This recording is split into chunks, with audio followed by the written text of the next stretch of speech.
Baik, di sini saya akan menjelaskan materi tentang implikasi aliran behavioristik dalam pendidikan. Nah, sebelum itu kita ketahui dulu nih, apa sih pengertian teori belajar aliran behavioristik? Teori belajar behavioristik adalah teori yang mempelajari perilaku manusia.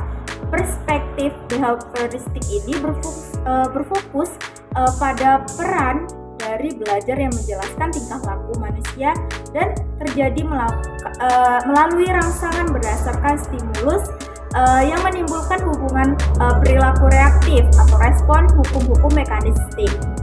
Nah, teori belajar behavioristik ini merupakan teori yang menjelaskan pembelajaran dalam kaitan dengan peristiwa-peristiwa lingkungan. Nah, teori behavioristik ini memberikan penekanan pada keadaan lingkungan yang berkaitan erat dalam proses pembelajaran. Selanjutnya itu tokoh-tokoh aliran psikologi behavioristik.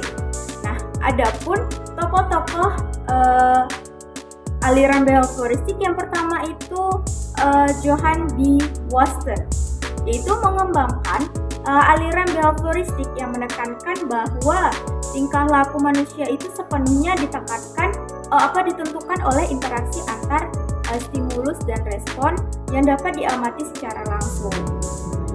Jadi Wasser ini menekankan hubungan langsung antara stimulus dan respon. Nah, stimulus ini menyebabkan respon. Jadi yang kedua itu Ivan P. Pavlov. Nah, paradigma conditioning klasik merupakan karya besar dari Ivan P. Pavlov, ilmuwan Rusia yang mengembangkan teori perilaku melalui percobaan tentang anjing dan air liur. Jadi prosesnya itu ditemukan oleh Pavlov karena perangsangan yang asli dan netral atau rangsangan biasa secara berulang-ulang dipaksakan dengan unsur penguat dan penyebab suatu reaksi. Nah, perangsangan yang netral disebut perangsangan yang bersyarat atau terkondisi yang disebut dengan CR. Yang ketiga itu Skinner. Skinner adalah psikologi dari Harvard yang telah berjasa mengembangkan teori perilaku Wasser. Nah, pada pandangannya tentang kepribadian yang disebut dengan behavioristik radikal, jadi Skinner itu menjelaskan bahwa konsekuensi dari perilaku itu penguatan positif atau negatif mempengaruhi kemungkinan kita mengulangi perilaku tersebut. Nah, selanjutnya itu penerapan teori belajar behavioristik dalam pembelajaran agar tercapai tujuan secara maksimal. Ada dua hal yang perlu disiapkan oleh guru. Yang pertama itu menganalisis kemampuan awal dan karakteristik anak agar anak itu memiliki sejumlah kompetensi sebagian mana yang telah ditetapkan dalam standar kompetensi dasar, maka perlu kiranya agar dianalisis kemampuan awal dan karakteristiknya karena akan ada beberapa manfaat yang diperoleh guru jika melakukan hal tersebut. Jadi guru itu perlu memahami kemampuan dan karakteristik masing-masing siswa dengan tingkatan pemahaman dan Nah, yang kedua itu merencanakan materi pembelajaran yang akan diajarkan kepada anak.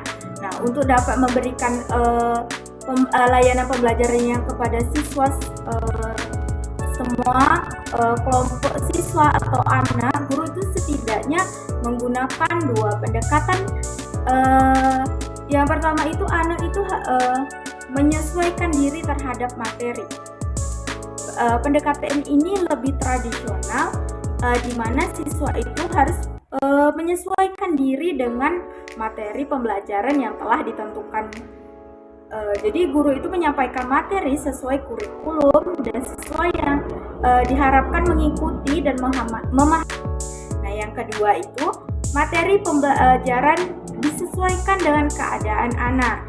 Jadi pendekatan ini lebih berfokus kepada siswa. Jadi guru itu tinggal menyesuaikan materi dan metode pembelajaran dengan kemampuan dan kebutuhan individu siswa. Kemudian implikasi psikologi behavioristik dalam pendidikan. Yang pertama itu model pembelajaran behavioristik.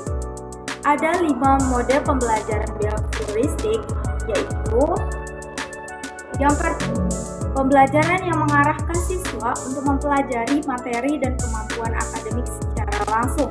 Nah, dengan cara yang paling efisien, materi yang cocok menggunakan adalah bersifat dasar seperti membaca, menulis, matematika, dan seterusnya. Nah, yang kedua itu model pembelajaran langsung. Jadi karakteristik pembelajaran langsung itu adalah berpusat pada guru atau teacher gitu, yang mengarahkan dan mengontrol dengan kuat mengenai apa yang harus dipelajari dan bagaimana caranya. Nah, yang ketiga itu program instruction atau PI. Pembelajaran program ini melibatkan pengaturan materi pembelajaran atau praktik ke dalam bagian-bagian kecil yang disebutkan kerangka. Ya, jadi siswa itu merespon pertanyaan atau masalah dalam setiap kerangka. Jadi jika jawaban siswa itu benar, mereka itu menerima penguatan positif dan rangka berikutnya yang disajikan. Nah, yang keempat itu precision teacher atau PT. Metode ini mengajarkan ketepatan muncul ketika para pelajar maksudnya menguasai fakta atau keahlian, kemudian dilanjutkan dengan mempraktikkan keahlian itu sampai mereka itu meraih tingkat ketepatan atau kelancaran yang tinggi. Atau dalam kata lain, metode pembelajaran ini disebut dengan latihan menciptakan kemampuan. Nah, yang kelima itu ada Applied Behavioristic Analysis atau ABA. Jadi metode pembelajaran ini banyak digunakan dalam ranah klinis atau rumah sakit, penjara, sekolah. Jadi untuk memodifikasi perilaku klien menuju pola yang lebih normal atau dapat diterima, model ABA ini selalu menggunakan prinsip pengkondisian operan yang Skinner dan sampai saat ini masih aktif dalam komunitasnya yang ada di Amerika Serikat. Nah, dari penjelasan yang sudah dijelaskan sebelumnya, dapat kita ketahui bahwa aliran psikologi behavioristik itu adalah aliran yang berfokus pada perilaku yang dapat diamati dan diukur dengan menekankan perilaku konsekuensi dalam menentukan perilaku.